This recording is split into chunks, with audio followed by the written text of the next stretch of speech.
Saya hanya khawatir, Pak Edi. Gen Z yang hari ini 9,9 juta nganggur, ditambah lagi gelombang PHK, ditambah lagi dampak dari PP 28 2024 akan terjadi lonjakan pengangguran, Ya. lonjakan kemiskinan, dan ujung akhirnya terjadi kelaparan. Ya. Ini yang kita tidak ingin. Seperti saya katakan tadi, dari 70 juta perokok di Republik ini, 60% berpenghasilan rendah. Hanya mampu membeli rokok eceran. Ketika ini dilarang, otomatis mereka nggak beli rokok. Oleh karena itu saya nggak setuju statement Pak Gunadi Sadikin Menkes, gara-gara 11 triliun pengobatan oleh BPJS, kemudian PP ini dikeluarkan.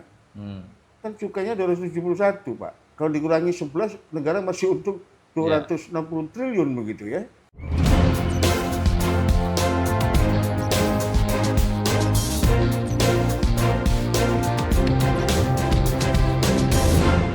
Selamat datang di Foy Talk, mari bicara bersama Foy.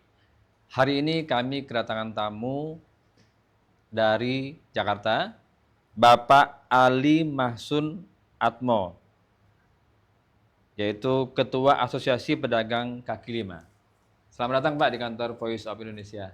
Terima kasih. Ya, kami juga terima kasih sudah meluangkan waktu ke kantor kami, Pak ya. Oke.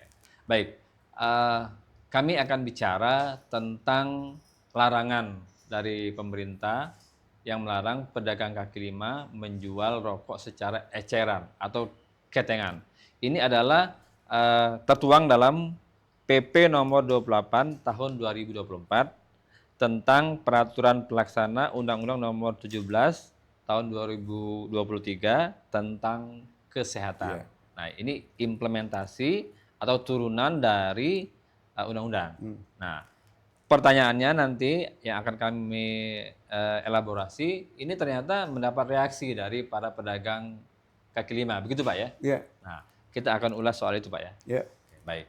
Nah, yang pertama yang akan kami tanyakan, apa tanggapan Bapak tentang pelarangan pedagang kaki lima atau PKL menjual rokok secara eceran? Ya, terima kasih. Yang pertama, sejak Desember 2022, saya selaku Ketua Umum Asosiasi Pedagang Kaki Lima Indonesia sudah meminta kepada Presiden Joko Widodo untuk tidak melarang jualan rokok eceran. Ya. Kenapa? Karena ini menyangkut jutaan pelaku ekonomi rakyat, pedagang asongan, pedagang kaki lima, warung kelontong yang bertumpu pada jualan rokok eceran. Ya. Kenapa demikian? Karena dari 70 juta perokok di Republik ini, mayoritas lebih dari 50% adalah masyarakat berpenghasilan rendah. Sopir, abang becak, ojek, pemulung, kuli bangunan, petani, buruh tani, dan yang lainnya. Oleh karena itu, kami 1 tahun 7 bulan meminta kepada Presiden untuk membatalkan rencana melarang jual rokok eceran sebagai pelaksanaan dari Undang-Undang Kesehatan 17/2023. Ya. Yang kedua, PP 28 2024 ini diskriminatif, Pak Edi. Karena puluhan juta rakyat kita akhirnya tidak bisa membeli rokok karena keterbatasan daya beli. Ya. Padahal merokok di Republik ini tidak dilarang dan tidak diharamkan, baik oleh agama maupun oleh pemerintah. Kecuali di tempat tertentu. Kecuali tempat tertentu, based on peraturan yang diberlakukan oleh negara. Demikian pula ada 2 juta petani tembakau, ada 500.000 buruh tembakau, ada 1,2 petani cengkeh, ada 300.000 petani cengkeh, ada sekitar 1,5 juta buruh pabrik rokok, dan ada ratusan ribu home industri rokok melinting sendiri. Ya. Ini bisa menjadi sebuah realitas yang akan meningkatkan jumlah pengangguran di negeri ini. Ya. Padahal Indonesia 2030 dituntut sukses menjemput puncak bonus demografi. Ya. Saya selaku Ketua Umum Asosiasi Pedagang Kaki Lima Indonesia, yang juga Ketua Umum Komite Ekonomi Rakyat Indonesia, serta sebagai warga negara,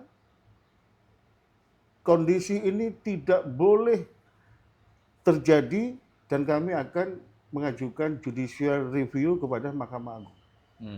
Pasal-pasal di PP 28 2024 terkait satu, pelarangan menjual rokok eceran, Ya. zonasi 200 meter dari tempat pendidikan dan bermain anak, serta memajang tenan bagi penjual rokok dicabut oleh Mahkamah Agung. Karena ini impact-nya sangat luas, bisa mendorong Indonesia gagal menjemput puncak bonus demografi dan akan terjadi malapetaka. Saya hanya khawatir, Pak Edi, Gen Z yang hari ini 9,9 juta nganggur, ditambah lagi gelombang PHK, ditambah lagi dampak dari PP 28 2024 akan terjadi lonjakan pengangguran, lonjakan kemiskinan, dan ujung akhirnya terjadi kelaparan. Ya. Ini yang kita tidak ingin. Oke, Pak. Saat ini berapa anggota PKL yang Bapak pimpin ini? Baik itu sudah terdata ataupun masih tersounding saja begitu, Pak? Yang pertama, Asongan. Ya. Asongan ini ada sekitar 600.000 di Indonesia. Dengan PP 28 2024 otomatis mereka tidak punya pekerjaan. Yang kedua, kopi keliling, Mas Edi. Ini lagi menjamur. Starling. Ya. Lagi menjamur di semua kota-kota. Mereka itu penghasilannya 100-200 ribu. Tumpuan penghasilannya juga di jual rokok eceran. Ya. Yang ketiga, pedagang kaki lima yang ada di pinggir-pinggir jalan. Bapak saksikan di Rasuna Said, di tempat-tempat tertentu ada yang 24 jam dan sebagainya. Itu juga tumpuannya rokok eceran. Yang ketiga, ada 4,1 juta warung kelontong yang pasti omsetnya anjlok. Kenapa Pak Edi anjlok? Karena rokok itu bukan sekedar sebagai domain untuk omset penjualan per hari, tapi menjadi media orang datang ke tenan warung kelontong sehingga membeli barang-barang jualan yang lain. Singkat cerita, dari sisi sektor perdagangan, sektor retail, tidak kurang dari 10 juta yang akan terdampak. Kalau kita bicara dari sisi industri rokok, baik pabrik maupun home industri, sampai petani tembakau, petani cengkeh, ada 30,4 juta. Jadi sekitar 50 juta terdampak dampak dari PP 20 kesehatan ini, Pak. Ya, oke, Pak. Kalau kita simak pernyataan Ibu Menteri Keuangan, Ibu Sri Mulyani, dia bilang tidak terlalu signifikan pengaruhnya pelarangan ini. Justru untuk warung-warung seperti warung Madura yang beroperasi 24 jam bisa lebih tinggi pendapatannya karena nilai pembeliannya makin besar. Yang tadinya ketengan atau eceran menjadi perbungkus. Tanggapan Bapak gimana? Yang pertama, saya pastikan PP 28 2024 yang melarang jual rokok ketengan dan zonasi 200 meter dari tempat pendidikan dan tempat bermain anak akan menurunkan omset warung kelontong minimal 40%. Minimal 40%. Kenapa, Mas Edi? Seperti saya katakan tadi, dari 70 juta perokok di Republik ini, 60% berpenghasilan rendah. Hanya mampu membeli rokok eceran. Ketika ini dilarang, otomatis mereka nggak beli rokok. Omset pasti turun. Dengan jumlah pengunjung yang turun lebih dari 40%, otomatis barang-barang yang lain juga dapat imbasnya. Itu hukum ekonomi saja. Yang kedua, saya ingin mengklarifikasi pernyataan Menkes misalkan. Kenapa rokok ini dilarang, dijual eceran maupun ada zonasi, terkait dengan 11 triliun negara bonyok gara-gara biaya pengobatan penyakit sesak nafas. Ini perlu saya klarifikasi, karena sesak nafas itu, Pak Edi, bukan hanya karena rokok. Bisa karena asma, bisa karena penyakit genetik, bisa karena penyakit infeksi, TBC misalkan. Artinya saya minta para pejabat negara memframing itu yang rasional, objektif. Ya. Ketika larangan jual rokok yang dilontarkan ke publik untuk mencegah anak di bawah 18 tahun tidak merokok, saya setuju. Saya ini dokter, saya juga orang tua. Tapi jangan kemudian pelaku ekonomi rakyat yang menghidupi puluhan juta rakyat mensekolahkan generasi penerus bangsa dijadikan reasoning untuk mengobjektifikasi mereka. Ya. Oke Pak, ini kan ada dua kutub kalau kita perhatikan Pak ya. Satu Ya. larangan untuk menjual rokok dalam zonasi 200 meter. Betul. Kemudian larangan untuk menjual secara eceran. Nah, sekarang bagaimana mempertemukan kedua kutub ini? Yang satu pengen sehat, yang satu pendapatan menjadi berkurang. Jalan tengahnya seperti apa Pak? Jalan tengahnya yang pertama Pak, pemerintah, khususnya Kementerian Kesehatan, itu harus menjelaskan kepada rakyat tentang stigmatisasi bahwa merokok itu mengganggu kesehatan, apa yang diganggu dan sebagainya. Ya. Karena sebenarnya berdasarkan literatur yang ada di dunia kesehatan, itu based on statistik Pak Edi, bukan based of scientific medicine. Contoh misalkan, rokok bisa menyebabkan kanker paru-paru. Secara basic scientific kedokteran nggak ada itu. Yang ada statistik. Oh Pak Edi kena kanker paru-paru, ditanya sama peneliti, Pak Edi merokok enggak? Oh saya merokok, dianggap merokok jadi penyebab. Itu satu Pak Edi. Yang kedua, Indonesia ini ada sekitar 78.000 desa. Ya. Sekitar 8.000 kelurahan. Di setiap desa itu pasti ada sekolah. Ada tempat bermain anak. Kalau zonasi 200 meter dilarang jual merokok, setiap desa kelurahan, itu minimal ada 10, 15 warung kelontong nggak boleh jualan rokok, Pak. Bagaimana Pak Bu Sri Mulyani bilang ini akan meningkatkan omset? Tidak rasional, tidak objektif dan mengada-ngada. Minimal ada 1 sampai 1,5 juta warung kelontong di Indonesia dampak zonasi 200 meter ini yang nggak boleh jualan rokok. Kalau jualan rokok ditangkap Satpol PP, Pak.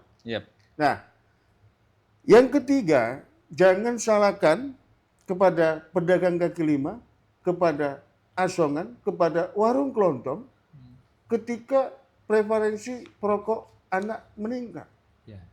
Ketika prevalensi perokok sekarang melonjak, itu bukan salah mereka, Pak.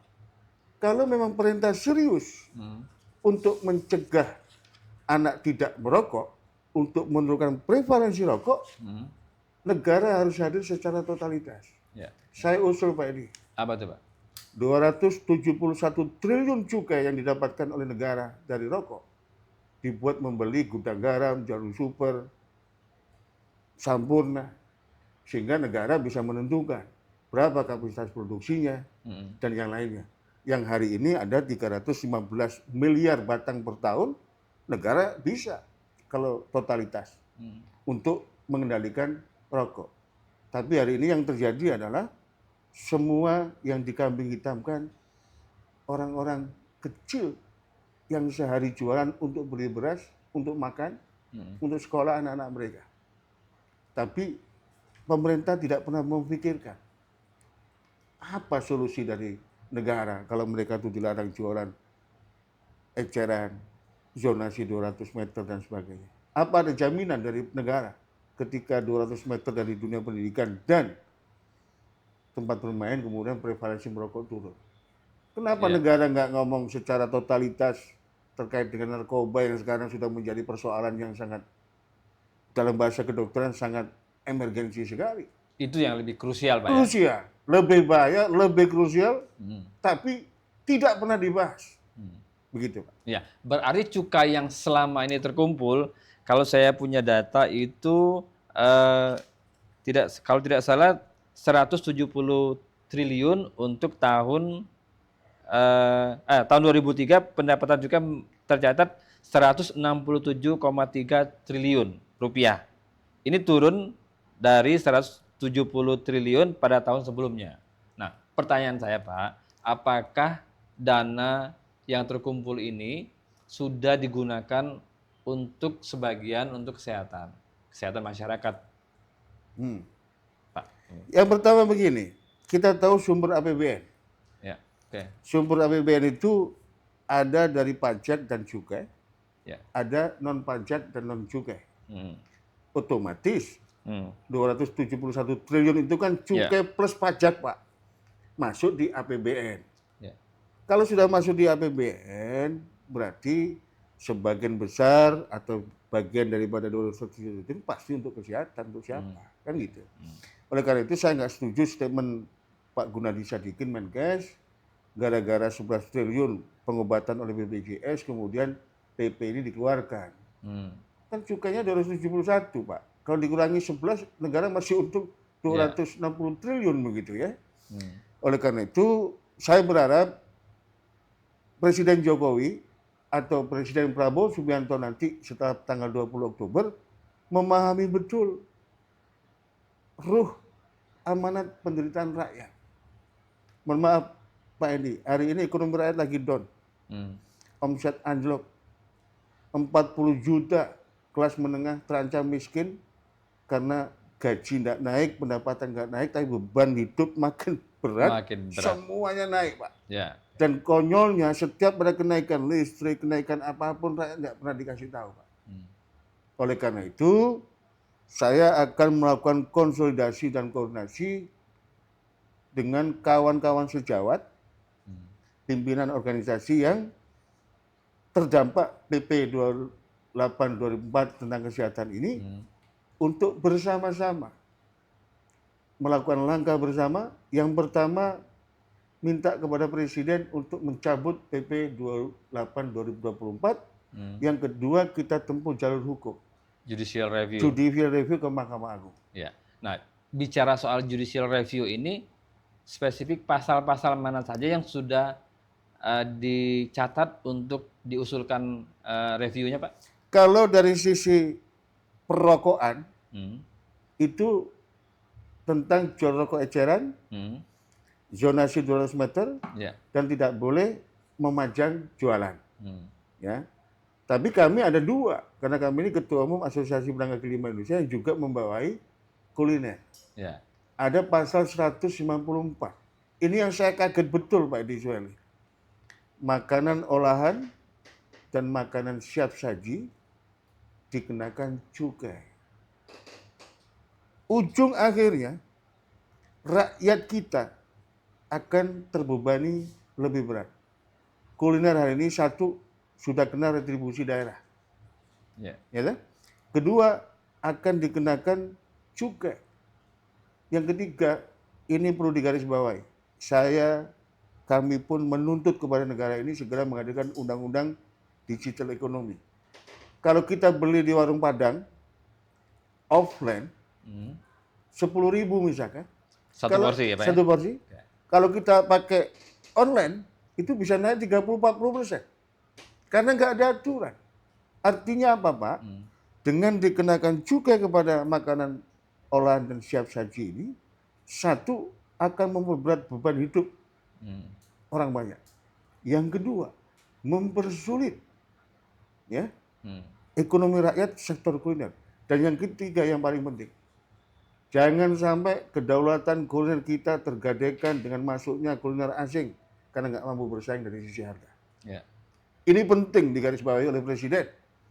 Tatkala nanti ada beban retribusi daerah, ada beban digital ekonomi, beban cukai, harganya kuliner kita pasti jauh lebih mahal dibandingkan kuliner asing.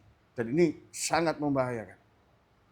Kalau bicara soal makanan siap saji, bukannya yang kita perhatikan selama ini mayoritas itu makanan atau food yang mahal, Pak, bukannya yang PKL atau UMKM. Jadi begini Pak, saya membaca ketentuannya itu dalam upaya untuk mengendalikan kandungan gula, garam dan lemak, maka pemerintah akan menentukan standarisasi. Pemerintah pusat bisa mengenakan cukai kepada makanan olahan dan siap saji. Mulai dari resto, besar sampai kaki 5 nih Pak. Oh, jadi semua ini. Semuanya kena. Ya. Saya nggak bisa bayangkan. Gorengan di depan tenan-tenan retail modern kena cukai nanti. Apa nggak pusing itu? Kementerian Keuangan atau Dirjen Bea Cukai nanti sebelum ada Badan Penerimaan Negara untuk mengatur itu. Gitu, ya. Ngatur cukai rokok aja kadang-kadang masih banyak rokok ilegal yang.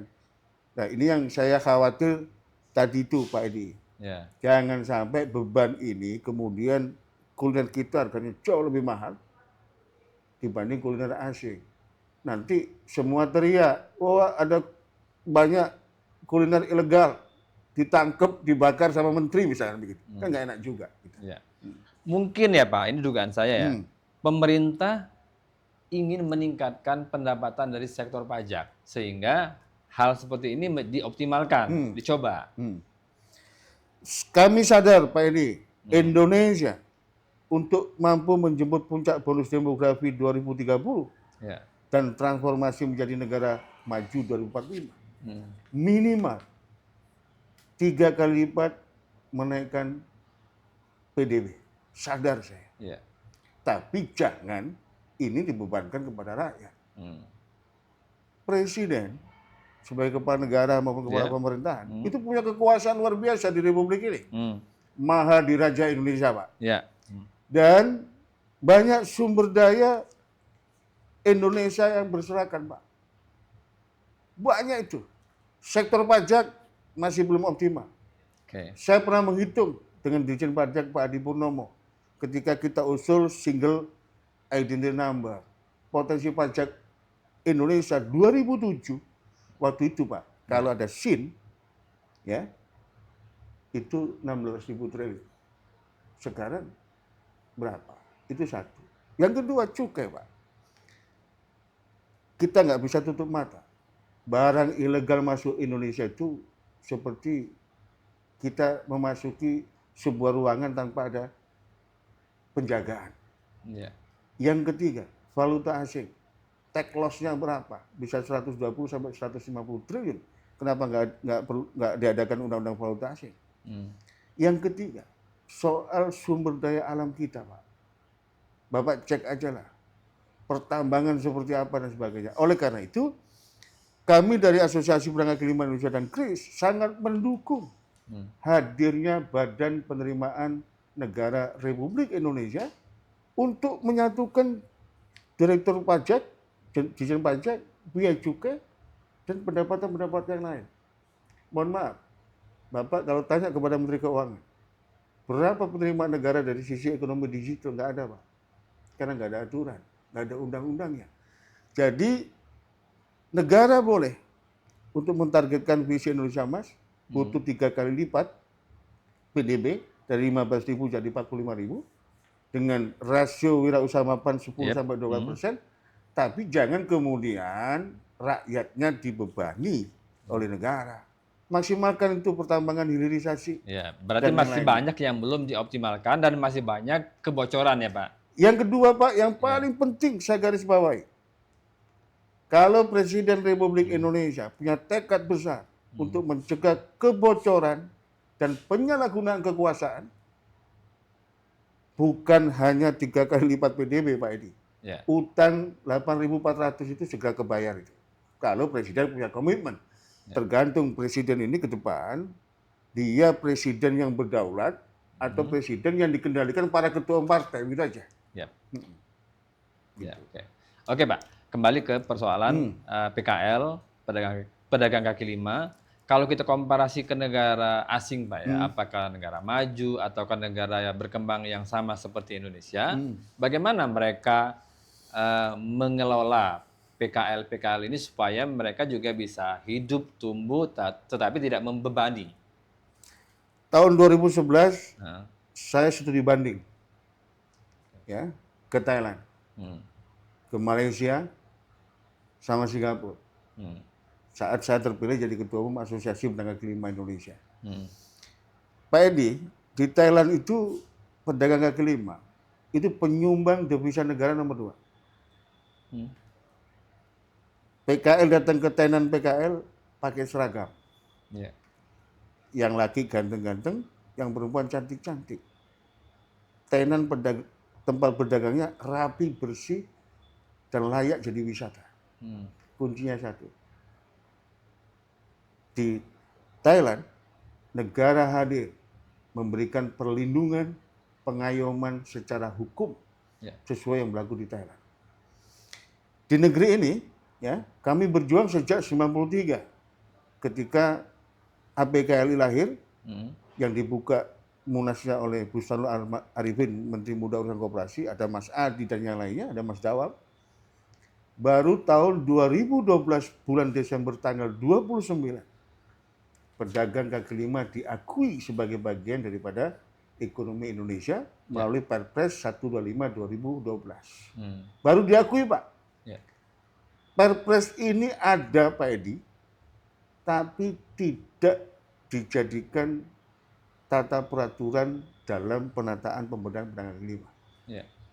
Baru-baru ini ada penggusuran besar-besaran di puncak misalkan. Itu gambaran bahwa keberadaan pedagang kaki lima di Indonesia, satu, belum menjadi bagian totalitas perekonomian di Indonesia. Yang kedua, masih dianggap sampah pembangunan, pengganggu ketertiban, mengganggu keindahan kota. Dan yang terakhir, belum dimanusiakan. Oleh karena itu, kami tidak pernah berhenti meminta kepada negara kembali kepada pembukaan Undang-Undang 45. Berikanlah haknya PKL sebagai warga negara, beri hak berekonomi, beri hak untuk berusaha. Karena ke depan 100 juta ekonomi rakyat atau UMKM yang handal dan unggul sebagai prasyarat puncak bonus demografi, sebagian besar ada di pelaku ekonomi rakyat skala mikro, Pak. Bukan kecil, bukan menengah. Begitu, Pak. Ya. Perjuangan masih panjang nih, Pak. Masih panjang. Kita doakan semoga nanti judicial review-nya bisa memenuhi keinginan ya, bisa berhasil ya, Pak. Amin, amin ya Rabbal Alamin. Minta dukungan dari VOI. Siap, kami doakan ya, Pak ya. Ya, makasih Pak Edi. Baik. Demikian perbincangan kita dengan Bapak Dr. Ali Mahsun Atmo M. Biomed. Semoga bermanfaat dan menginspirasi. Sampai ketemu di Poi Talk yang akan datang dengan sumber yang berbeda. Salam.